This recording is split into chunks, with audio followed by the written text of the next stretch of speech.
Good morning, ladies and gentlemen. I think this is going to be an exciting session. I would like to thank all the panelists before we start this session. As we know, Hema introduced the session as talking about, regional industries and how today it's become the Indian film industry. We're trying to break down these barriers. And I would like to start off with Ms. Ratna ji about, she's done her first Gujarati film, Kutch Express, with Mansi. And I think that's amazing. The movie apparently is really good from what I hear.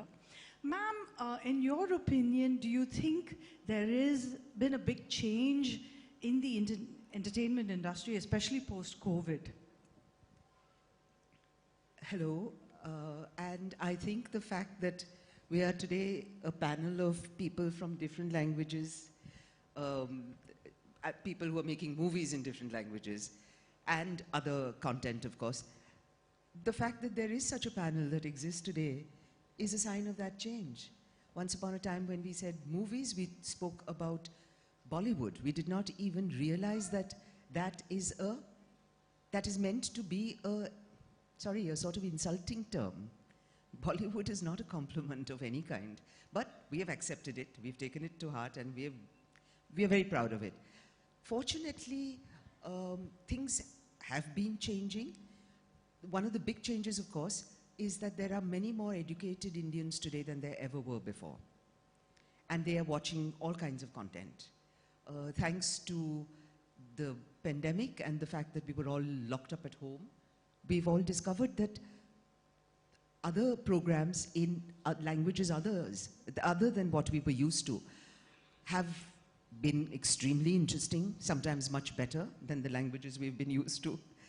And I'm hoping, and I can see that there is that change, that there are people in the general audience who are willing to see films made in other languages. The fact that you know about a Gujarati film with me and Mansi in it is a big change. Once upon a time, a film made in Gujarat never made it to anyone's notice anywhere in the country.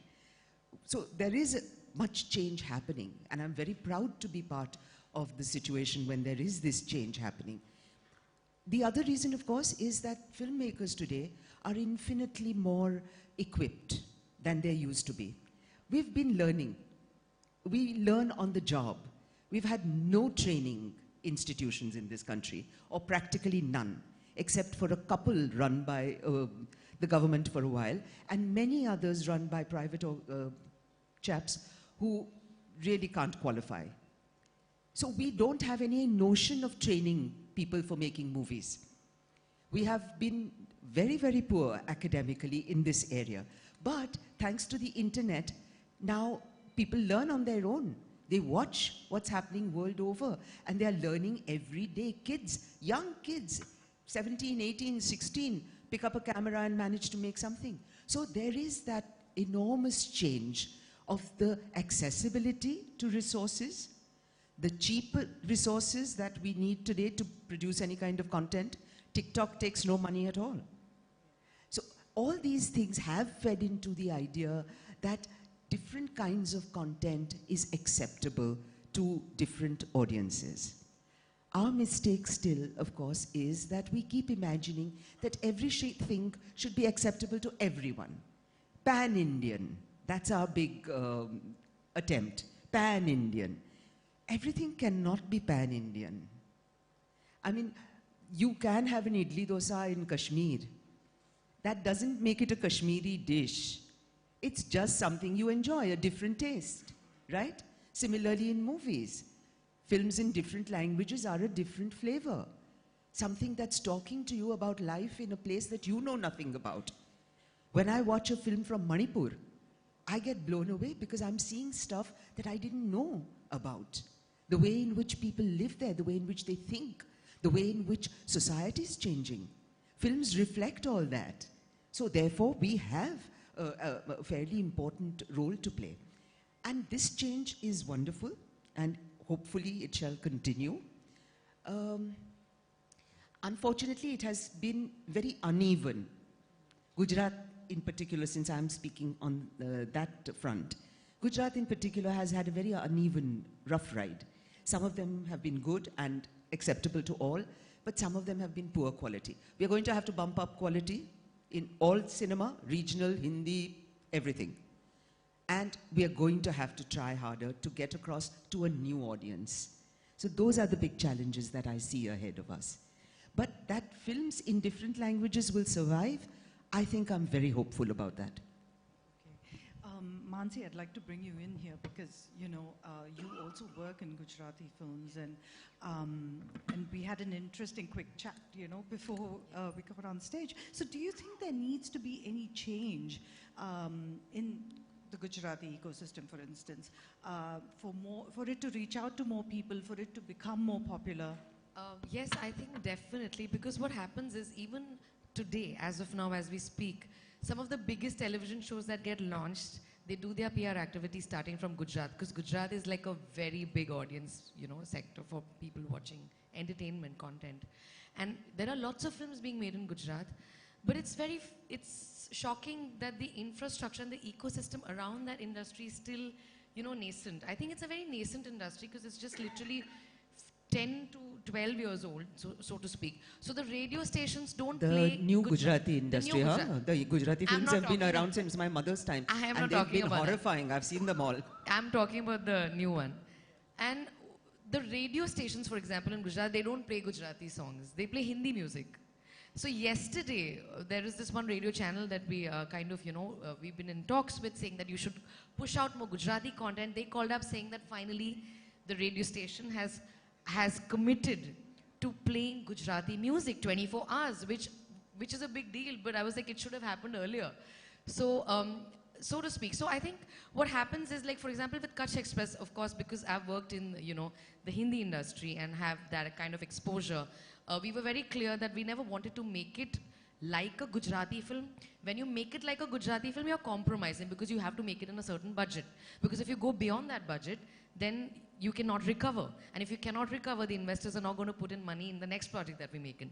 So we were very smart about it. We said that we will make it like we were making a Hindi film in terms of, you know, getting the right technicians on board, working on the script the way it should be worked on, you know, doing whatever we can without any compromise. But at the same time, we will, you know, kind of, you know, walk that thin line between not going overboard with the expenditure. So I think because I am also a producer and we are also kind of figuring out this whole industry, because it's changing so much every 6 months, we are kind of infusing that fresh new blood kind of feel in the industry. And a lot of people told me when we were making Kutch Express, why are you making this film in Gujarati? You should be making it in Hindi. It's going to get more audiences. I said, but the soul of the film is Gujarati. It should be made in Gujarati. And because of that, people might, you know, resonate with it when it comes on an OTT, because it has the soul intact, you know.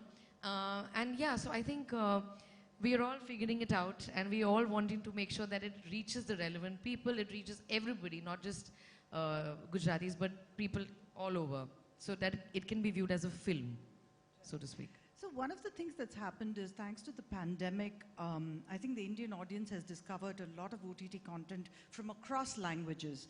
And that's been brilliant for the entertainment industry. But there are still many challenges ahead. Renuka ji, what do you think? You've worked extensively in Hindi, Marathi, and of course, you're a producer and director yourself. Do you think there are challenges for the Marathi industry as well? There are huge challenges for the Marathi industry, though the industry started in Maharashtra by a Maharashtrian. I mean, it's been around forever, and yet we've not really cracked the code of competition with Hindi or Hollywood, you know, which is released all over Maharashtra, dubbed Telugu and Tamil and Kannada films. And all these things are constantly in competition with Marathi films. Another very important part of Maharashtra is Maharashtrian theatre. Now, since we can't compete with the Hindi film industry in terms of budgets because of the viability factor, so in terms of the glamour, the Hindi films will always look 100 times better, you know, in terms of scale and glamour as compared to the Marathi films. And in terms of content, form, the kind of experimentation that is going on, which is what Maharashtrians thrive on, which is food for thought, basically, much more than the glamour part of it. It's the theatre. I mean, we have a very, very vibrant theatre scene, which people find affordable. Theatre is constantly innovating, even in the commercial space. So there is, and of course, OTT. Now you have languages from all over the world kind of, competing. You have them on your phone, you have them on your laptop. So I think as an industry, and I think Swwapnil will agree with me, is that we've not been able to crack the viability code. Because if we have to dream any further than the lands that we are in, then we have to crack the viability code within our own state first. And then we can, kind of experiment with audiences all over India. So that is a challenge. There are one-off films that do exceedingly well, and suddenly people start talking of the golden age of Marathi films. So there was a Me Shivaji Raje Bhosle Bolto, which kind of even broke the records of Hindi films running at that time. Or there was a Sairat, which did exceedingly well. But these are exceptions. How do we make those exceptions a rule? Is a question that I think industry has to come together and find a solution for. And I think we need a paradigm shift in the way we exhibit and distribute films. Because there has to be space for experimentation, which is not in direct competition with the rates of a commercial Hindi or Telugu or Tamil film. Because otherwise our films are never going to cross that barrier. Because if we are constantly faced with that kind of competition of viability and we want to do anything, then we just do not have the theaters where our films will be released or subsidized over a period of time. That, okay, fine, audience is not coming the first day, the second day, but by word of mouth, we need to increase the audience and give it time to come. Because everybody is so busy working. They go back home, they see their phones and they see a lot of content on it from all over the world, like Korean, and people are talking about all sorts of films. So I think that theatre going, and how do you deal with that? The paradigm shift has to be, there has to be some sort of subsidization in terms of the exhibition distribution paradigm, which I don't think we've cracked as yet, and that is the prime concern. There's another thing that I think now, because of, as you said, post-pandemic, we've kind of been introduced to a lot of other language films, which for me, as a person growing up in the 80s, very few people here might be of that age group perhaps, but it was very important at that time. We had only one channel called Doordarshan, and we used to have regional cinema from all over India shown to us every Saturday evening. And we as children were exposed to the best of the makers from all over India. So we always knew that our Indian film industry is a very rich film industry. Then a stage came when the television became very parochial and regional. And everybody started only watching the, their own language films, their own language television. And suddenly, then it opened up only after the pandemic. So now I think we have to regroup and redesign this whole distribution exhibition network, definitely in the Marathi space, and try to make it pan-world, not just Indian. Yeah. That's a great point. Swwapnil, Sorry, before you go to Swwapnil, may I interrupt? Yeah, sure. This is the problem of distribution exhibition has been a problem across all languages. I mean, the regional languages suffer much more severely because we have a limited and a smaller bandwidth. But Hindi films, if you try and make them anything different from the accepted norm, you're going to have trouble showing your film to anyone. And that's a problem that I remember hearing about when my mother used to act in movies in the 60s, and I'm still hearing about it 60 years later. We just didn't get it right. Swwapnil, I see you nodding your head to a lot of what Renuka ji was saying.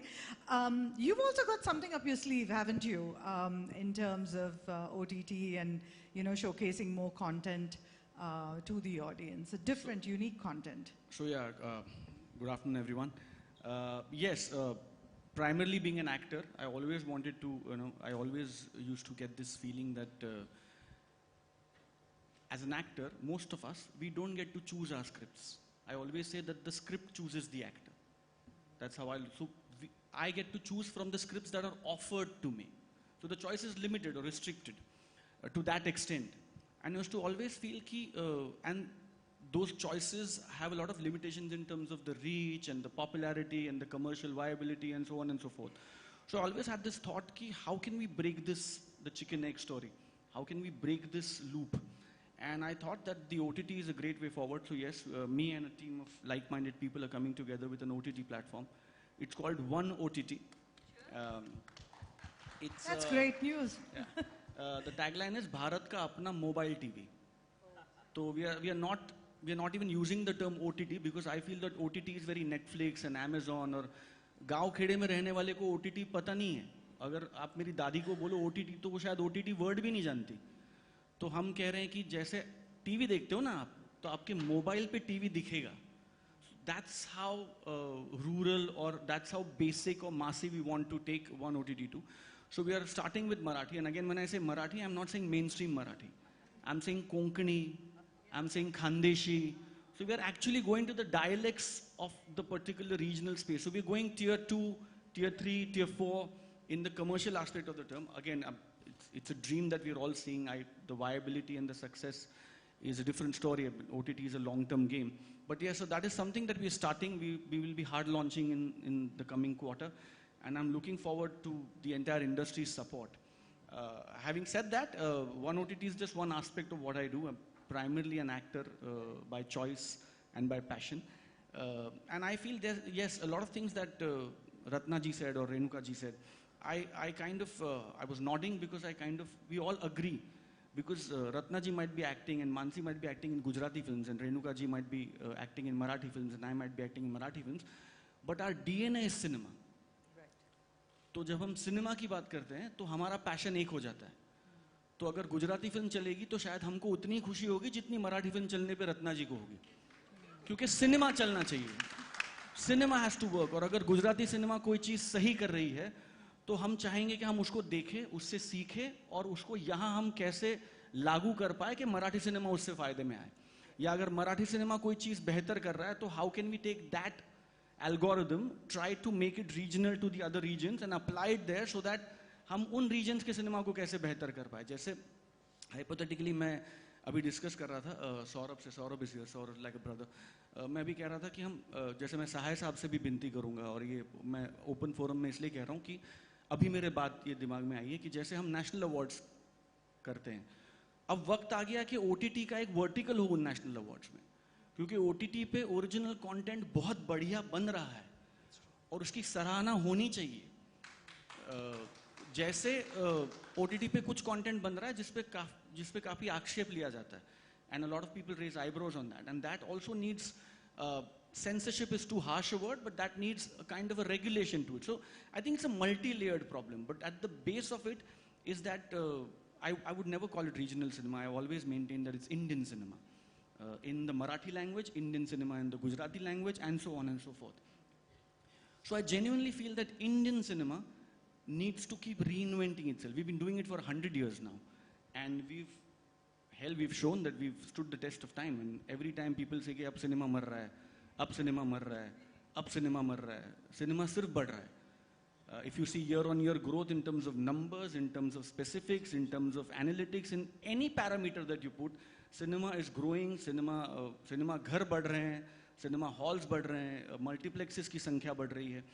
And I feel entertainment is a basic need of human life. It's like food, shelter, clothing, entertainment. So the forms of entertainment keep changing, but I want to be entertained. Now how I make cinema to be a compulsion in that form is my job as a technician in this field. कि मैं नाटक choose करूं या मैं cinema choose करूं, तो मैं क्या करूं कि दर्शक सिनेमा चूज करे, ये मेरा काम या ये मेरी मेहनत. बट आई जेन्युइनली फील नाटक के लिए थोड़ा सा छोड़ नहीं प्लीज नहीं बिल्कुल छोड़ दीजिए. नाटक के मरने की भी खबर तब से सुन रहे हैं जब से आए थे. बट मुझे लगता है कि नाटक मर ही रहा है बेचारा.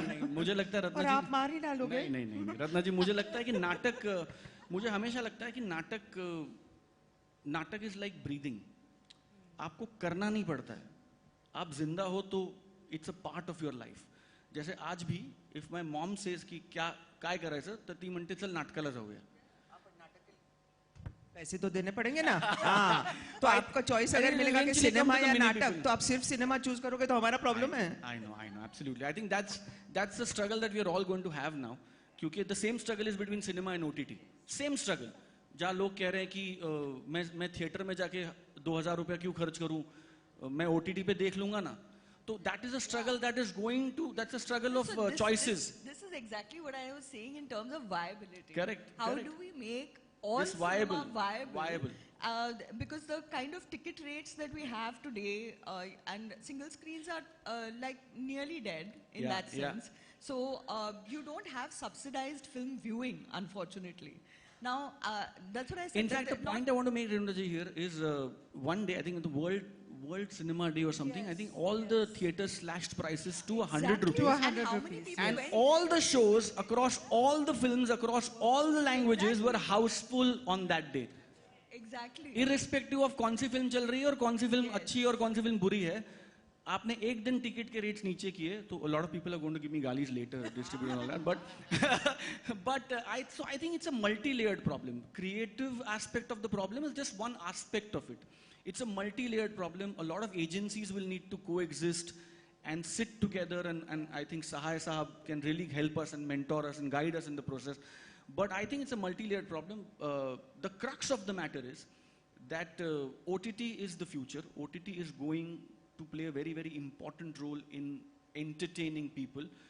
But having said that, theater or TV or cinema is going nowhere.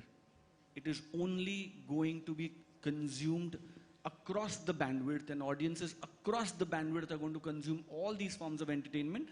The degree of that form might keep changing and varying, but these are all essentials of entertainment in India, and they're all here to stay. That was incredible. I just have one question that I want to also ask.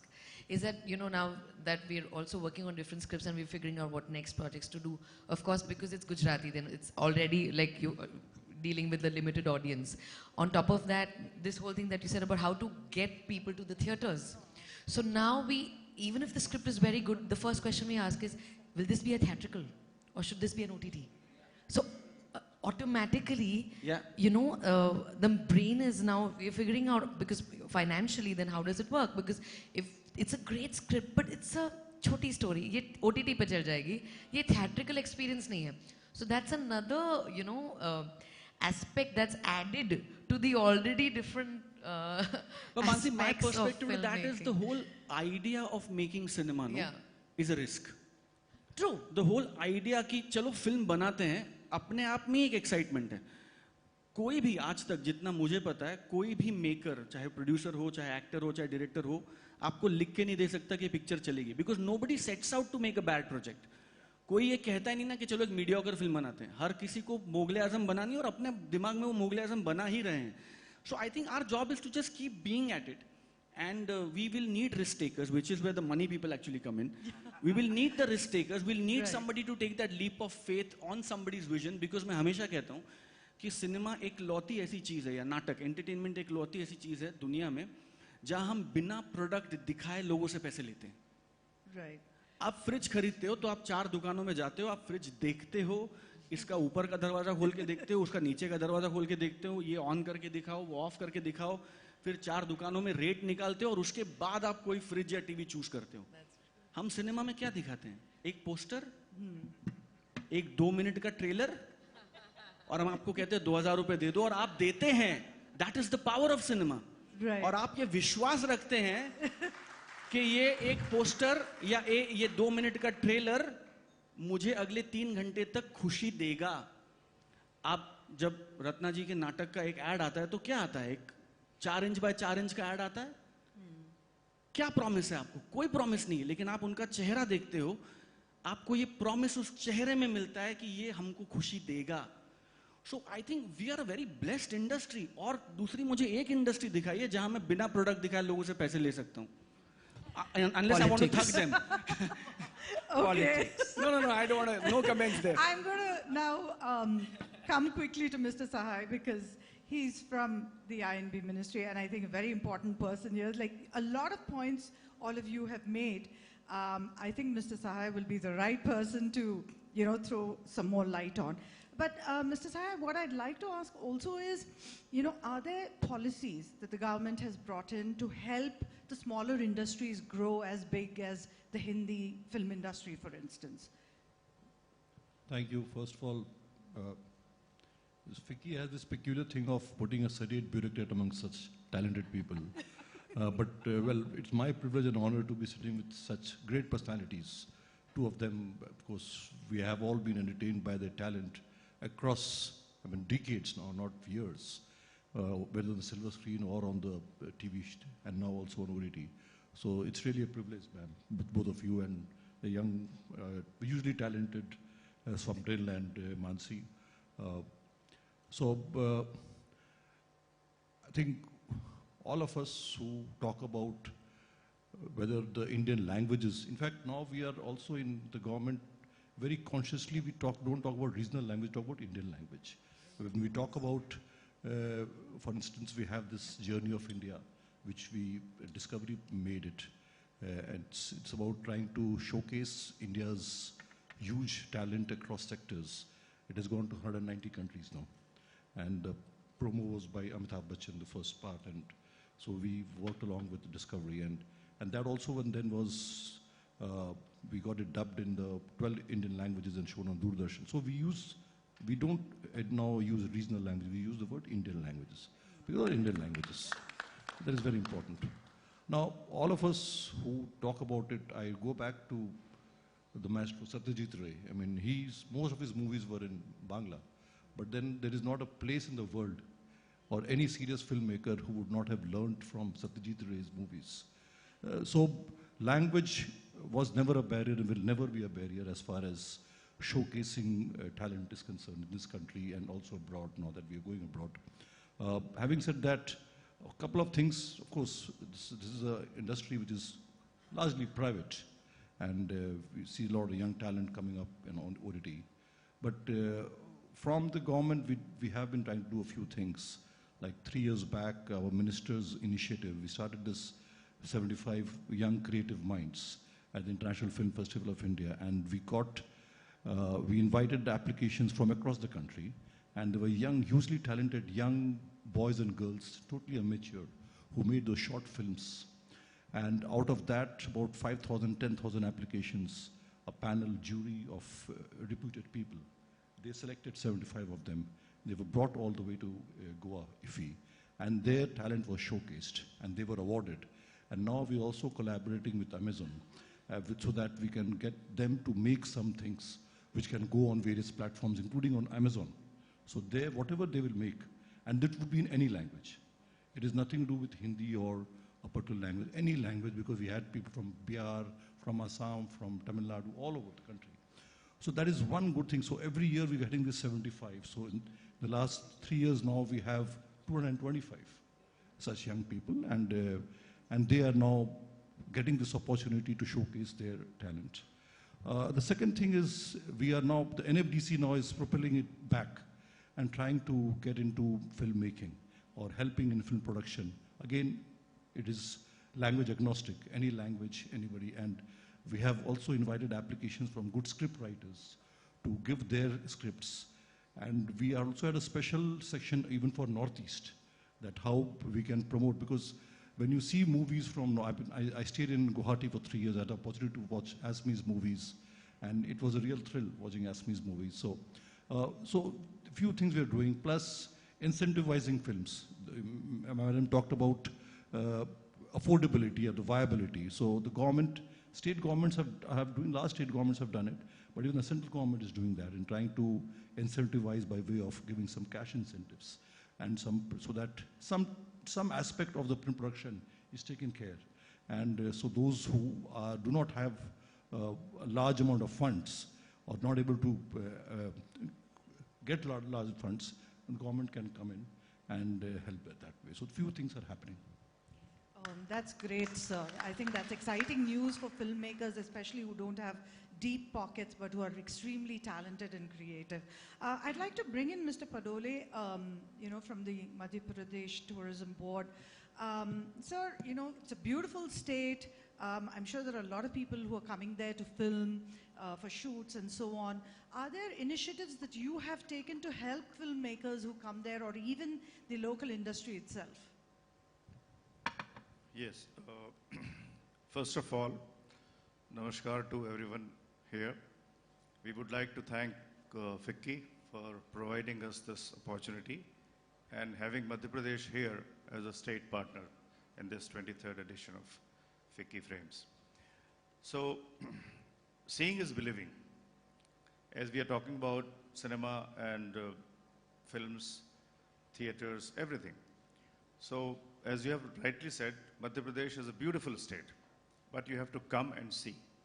You have to come and check it. We have everything. We have very diversified state, very versatile state, except the coastal line. Madhya Pradesh offers you everything. We are the tiger state of India. First of all, we are the heart of incredible India, having at the center of the country. We are tiger state, having so much of wildlife there. All UNESCO World Heritage Sites, architecture, history, religion, spiritual places, Jyotirlingas, everything is there for a right script, for a right subject, for anything you want to make a film. And above all, the government is very, very proactive, and we provide you all kind of assistance. Single window system is there. Tourism department is the nodal agency for providing all kind of permissions, NOCs, and ease of filming, ease of doing business. If you want to see, come to Madhya Pradesh. Most of the filmmakers who have worked in Madhya Pradesh, who have completed their projects in Madhya Pradesh, are very happy. I can say this because they're coming back to us again. So they are repeating their films. Starting from great Prakash Jhaji, who had made 4 films in a row. Recently, Mr. Vikram 3 films in a row. And a lot of other things like television serials, web series, Panchayat, Gullak. They have 2 or 3 seasons in Madhya Pradesh. So this shows that the government is moving at the right direction. And now, since I was talking to Renuka ji, since now talents of Madhya Pradesh, they're also coming up, they're helping us, and the government is also helping them by providing them technical support also. Now, the film schools are there, training centers are there. We are providing technical supports, unskilled, semi-skilled, and skilled technicians, the gadgets, equipments, light, camera, everything. And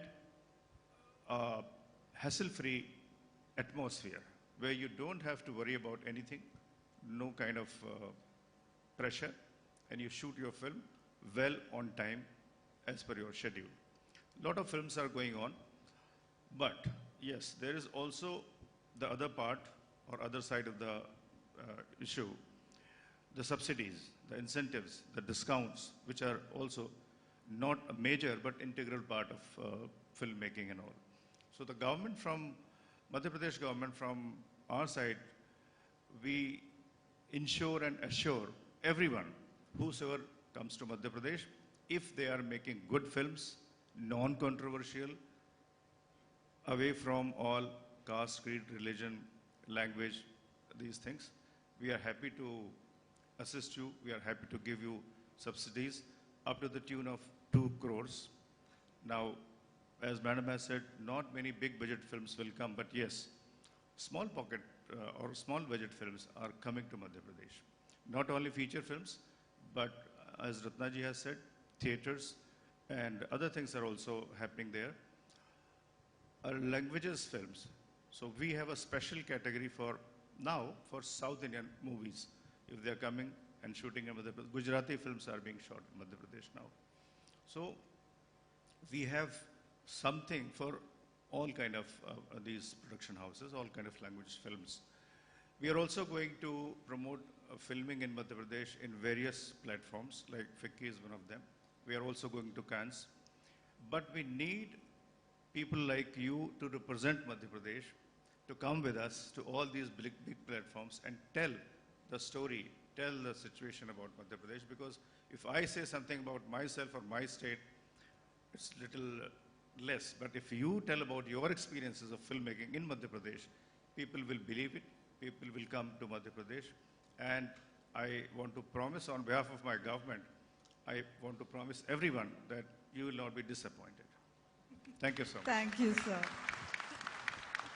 Finally, I want to bring in the money people, those who are in the OTT business, the creative space where they're searching for content and giving the audience the best of the content that they find. Rajat, Agarwal, and Mautik.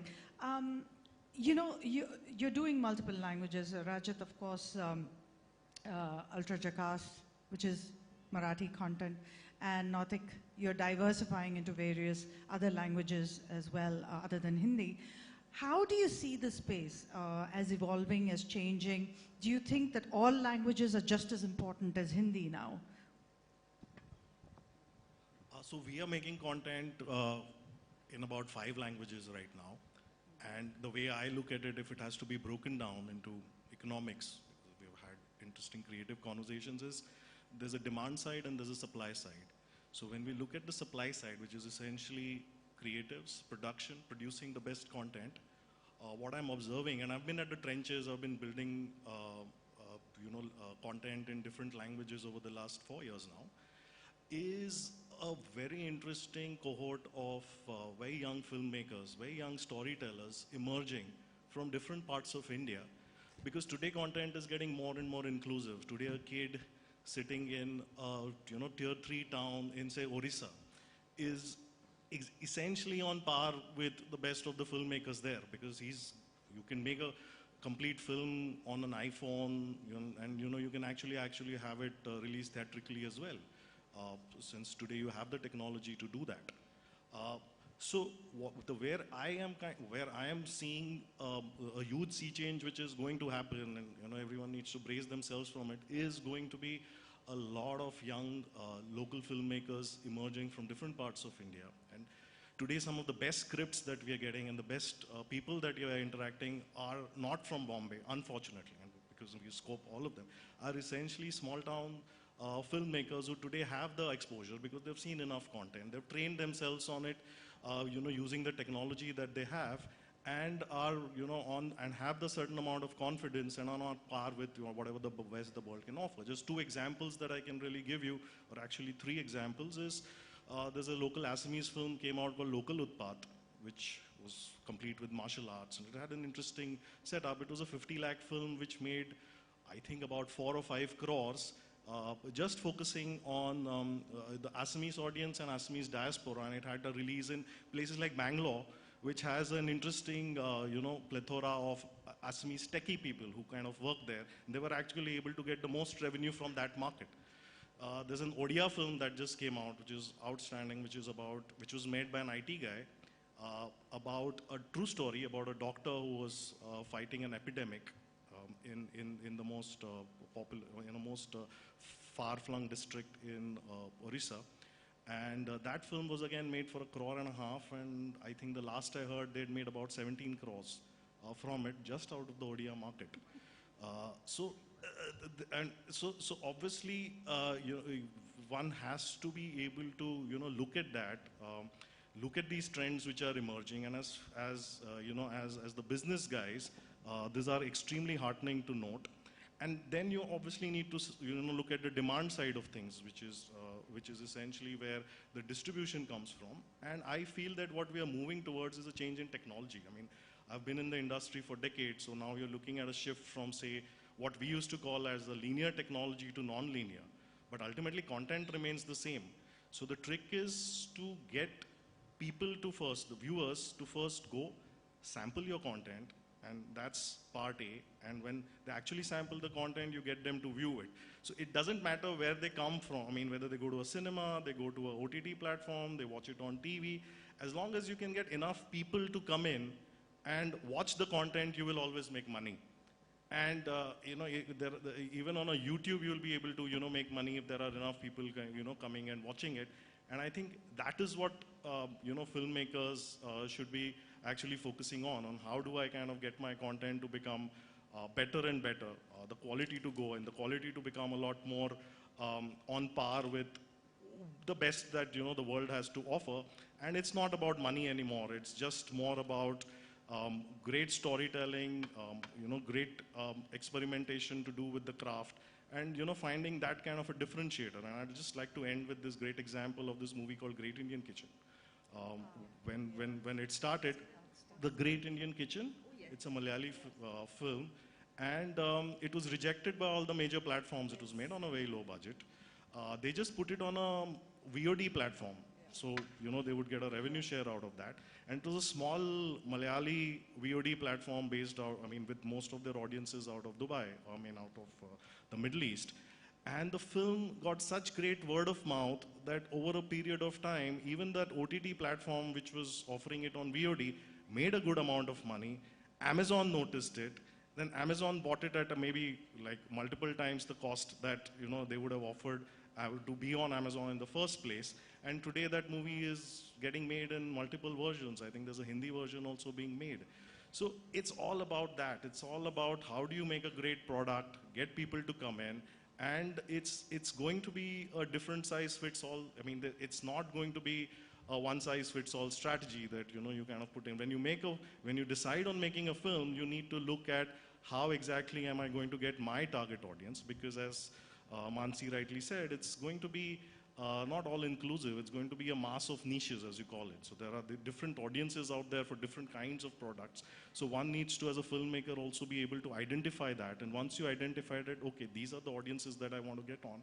How do I make sure that my film reaches them, and how do I kind of get them to the screen that I want them to be, and make sure that enough of those people see it. And once you get that mass of niches, and a very cliched term called long tail will set in, and you're going to be able to actually monetize the content. So I think it's a great time, and with also on the demand side, you have interesting technologies coming up like blockchain, and obviously you have AI and lots of things revolutionizing, but blockchain is the technology that's going to eventually get the filmmakers the access to the revenues that hitherto they would have been not able to get over a longer period of time. And that's where the industry is effectively going to go about 5 to 6 years from now, where even that part of the industry is going to get more and more democratized and monetizable, where you're actually going to be able to see the money. A filmmaker is going to know that, okay, these are the amount of people that have actually watched my content today, and this is the amount that I'm getting out of the residuals.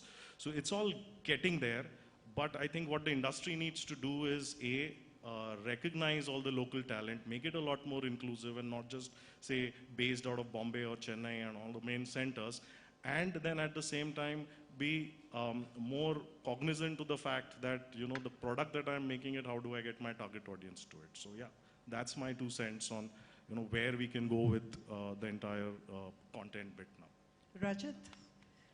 Yeah, I'll be happy to pick up from where Mautik left, citing the example of Great Indian Kitchen, which is really great, because that also talks about what VOD has done today.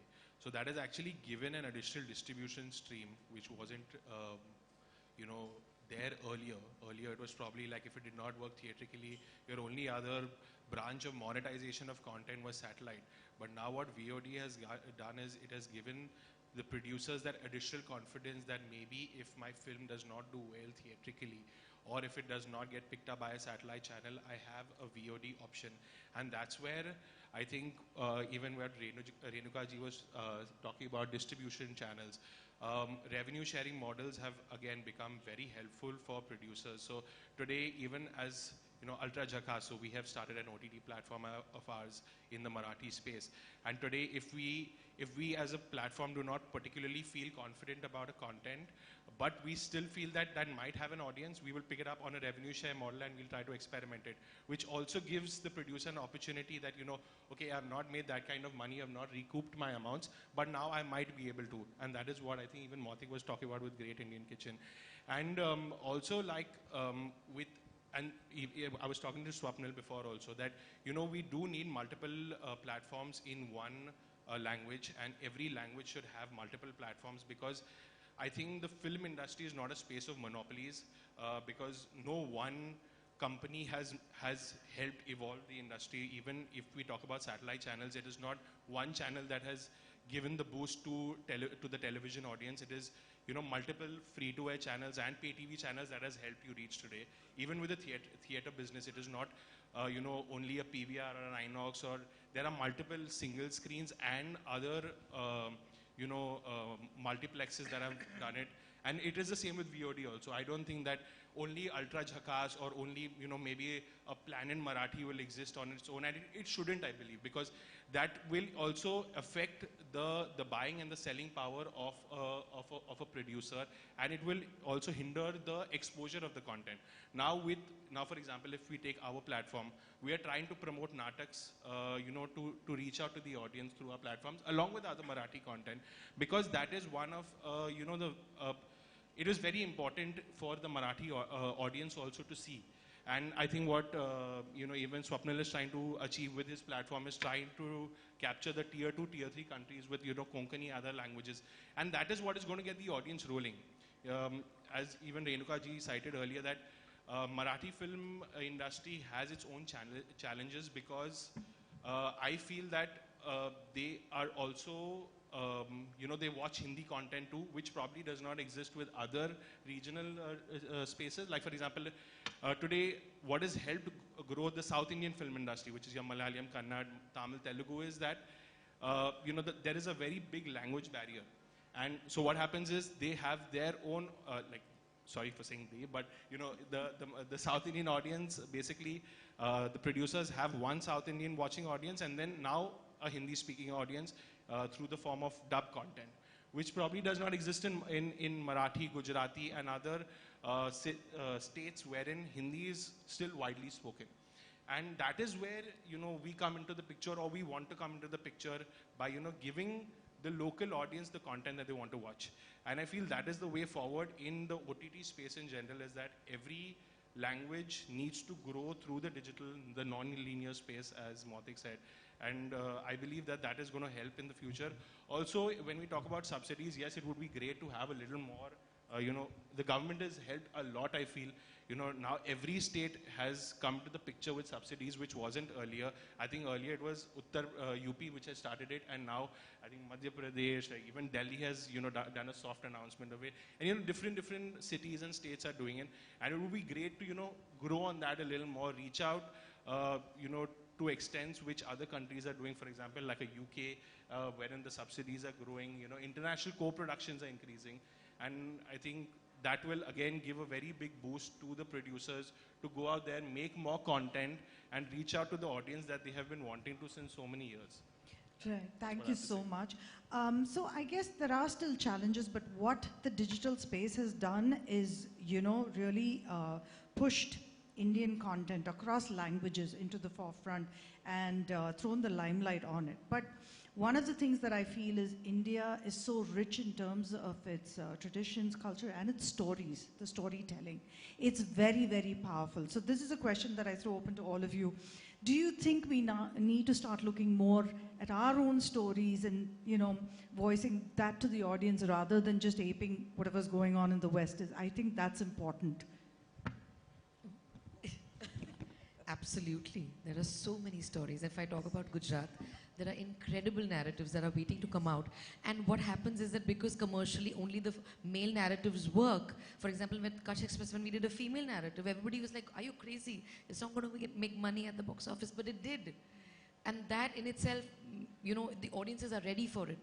We need to break the stereotypes. We need to dig deeper and get into, you know, the regional, I mean, the small towns and the city, small, you know, aspirations. Those are the places that we really need to tap into, absolutely. Yeah, I have felt this for years and years, that it's strange that a country with so much variety of every kind needs to have only one kind of entertainment idea. How strange is that? And we've had the same entertainment idea for 3,000 years. We watch the same stories in every form, the Ramayana, Mahabharata, Purans. These have been our sources of entertainment across dance, music, theatre, across the country, everywhere. Suddenly today this is genuinely a new audience. And it's an audience which is wanting more of their own lives reflected in what they see. I think that's the big difference. The audience today doesn't want only fantasy. They know that life is tough. They want to see some reflection of that. So I think that's another big change. And the fact that he quickly qualified when he said South Indian, he quickly clarified. Once upon a time, we called everything south of the Vindhyas Madrasi. Right? You remember that time? So at least today we are becoming aware that India is more than just a small band of people and a small band of ideas. That wonderful diversity of India, which I'm so proud of, and that we have read in our school books forever and ever, that's something we genuinely have managed to preserve over 5,000 years of a civilization. We have kept our differences. Isn't that wonderful? But today we are so busy trying to homogenize, and movies have played a part in that. We have been aping either Hollywood or whichever we want to call. So today we are finding our own stories, and that is the big revelation for me, and very, very hopeful sign for me. Yes, I think the answer to your question is very, very simple. The answer to your question is YES, yes. It's as simple. I think we need to, and I think it's happening. As we say, it's happening. We are looking into our own cultures. We're looking into our storytelling. We're looking into our day-to-day lives and our trials and tribulations, and we are digging deeper. And the fact that Mautik was saying what he was saying is, what are these regional filmmakers? What are these young boys and girls doing? They're saying stories that they have seen or heard or visualized or experienced in and around them, and they're putting it on celluloid in one form or the other. So which is actually looking within. And as a country, I feel we are a land of storytellers. हम जब छोटे हैं तो दादी और नानी क्या करती है? हमको कहानी सुनाती है. हम देश ही कहानियों का है. We are a land of storytellers. So storytelling is never going to go out of form. The mediums will change, the form of entertainment will change, but we'll always love to hear stories and tell stories. And अगर हम अपनी कहानियां दुनिया को बताएंगे, then the world wants to watch us and listen to us. Thank you so much. I hope the audience had a wonderful session. It was awesome talking to all of you. I think there's a revolution in the Indian entertainment space, and things are only going to get better.